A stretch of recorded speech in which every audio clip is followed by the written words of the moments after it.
Welcome to Rewrite Her Voice, the podcast that takes a bold and compassionate look at the inner critic living rent-free in your head.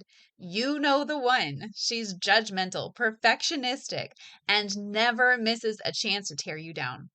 But here's the truth. That voice isn't truly you. Each week, we dive into an honest conversation with powerful stories and practical tools to uncover where that inner mean girl came from, why she shows up, and how to rewrite her script. It's time to reclaim your inner voice, break the cycle of self-sabotage, and speak to yourself with the kindness and strength you deserve. If you're ready to stop letting your inner mean girl run the show and start showing up as your most authentic, empowered self, let's go. Hey. So today's going to be a good day because I want to talk about becoming the woman who trusts herself, how to rebuild self-trust in small daily ways. You know, that whole 1% shift idea. Yeah, that. And I want to do it in practical and reflective ways. So let's talk about this. Let's talk about how to build self-trust in small daily ways, because 1% shifts quietly change everything. There's a specific kind of exhaustion, okay, that comes from not trusting yourself anymore. And it's not because you're lazy. It's not because you're incapable, but it's because you somewhere along the way, you started breaking promises to yourself faster than you were keeping them. You said you'd rest, but kept pushing. You said you'd speak up, but you stayed quiet. You said this time would be different, but fell back in a survival mode. Maybe you pressed the snooze again, even though you swore this time you'd wake up early. You didn't move your body, even though you promised yourself you would. And eventually, your nervous system starts believing, why would I trust her words if her actions never feel safe, consistent, or honoring? And that's what self-trust really is. It's not confidence. It's not perfection. It's evidence. Self-trust is built when your mind and body learn, when she says she'll care for me, she actually does. And the beautiful thing is this. You do not rebuild self-trust through huge life overhauls. Nope. That's not the magic recipe. You build it through tiny, repeated moments of integrity and honor. Those 1% shifts. The little things that seem almost too small to matter until they become the reason your relationship with yourself changes. So today, I want to walk through some gentle and practical ways to rebuild self-trust everyday life, especially if you've been stuck in burnout, self-abandonment, overthinking, or even emotional exhaustion. Because healing isn't always dramatic. Sometimes healing sounds like, I said I'd drink water today, and I did. And that counts. First, let's understand why self-trust gets broken. So a lot of women think self-trust disappears because they quote-unquote failed, right? But most of the time, self-trust erodes through chronic self-abandonment, overcommitting, ignoring your emotions, pushing past exhaustion, people-pleasing, silence your needs, living disconnected from your own inner voice. You stop checking in with yourself because survival becomes louder than honesty. And over time, you start outsourcing your decisions. What should I do? What if I choose wrong? What do they think? Can someone tell me the right answer? Listen, we've all been there. We have all been there. I know all of us can relate to the, can somebody just tell me what to do? But here's the thing. When self-trust is low, certainty feels safer than intuition.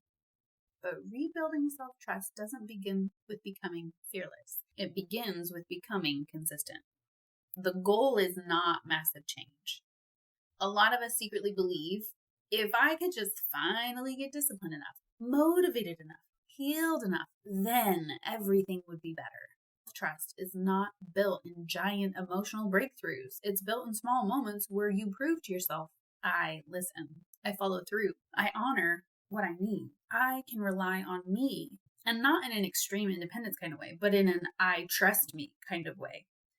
Tiny actions create internal safety, and your nervous system responds more to consistency than intensity. That's why 1% shifts matter so much. So here are some daily ways to rebuild that self-trust, okay? I want you to keep one tiny promise to yourself. Not 10 promises, just one. Make it so small that your brain doesn't immediately resist it. Maybe it's taking a 10-minute walk. And if that 10-minute walk feels too big, maybe a 5-minute walk. And if 5 minutes outside walking feels like too much, hey, guess what? Maybe we just spend 3 minutes standing outside soaking up the sunshine. Maybe it's drinking water before coffee. Maybe it's journaling for 5 minutes. Maybe it's going to bed 15 minutes earlier. Maybe it's sitting outside without your phone. Maybe it's pausing before saying yes automatically. The size of the promise matters less than the consistency of keeping it. Keep it simple and sustainable here. Every time you follow through, you send yourself a message. My needs matter. I can trust my own word. And if you miss a day, this is important, okay? Self-trust is not rebuilt through perfection. It is rebuilt through repair. So if you miss a day, you try again without shaming yourself. How about we start listening to our body instead of arguing with it? So many women are disconnected from themselves because they've learned to override every internal signal. Tired? Oh, no, push through. Overwhelmed? Too bad, keep going. Sad? We don't have time for that. Let's stay productive. Anxious? Let's just numb out. But rebuilding self-trust means learning how to respond to yourself instead of dismissing yourself. Sometimes rebuilding self-trust looks like, I'm actually tired, so I'm going to rest. Not because you earned it, not because everything is done, but because your body deserves to be listened to. That right there is emotional safety. Sometimes a nap changes everything. So if you're tired, take a nap. Now, how about we stop using shame as motivation? Shame might create temporary urgency, but it destroys long-term trust. You cannot bully yourself into feeling safe with yourself. If your inner dialogue constantly sounds like, why are you like this? You never stick to anything. You're failing again. Then your nervous system stops feeling emotionally safe around your own thoughts. So let's try replacing shame with honesty. Instead of I'm so lazy, what if we try I think I'm emotionally exhausted instead of I failed again? Let's try I'm learning consistency slowly. The way you speak to yourself matters. Here are some questions to ask yourself out loud, okay? Here's the reflective moment. Sometimes rebuilding self-trust starts with awareness. So I want you to ask yourself these questions. Where am I abandoning myself lately? What do I keep saying yes to that drains me? What need have I been ignoring? What tiny promise could I realistically keep this week? What would make me feel safer with myself right now? So these questions are super powerful because they reconnect you to your own voice. And healing often begins there. Let's talk about making decisions before you feel 100% certain.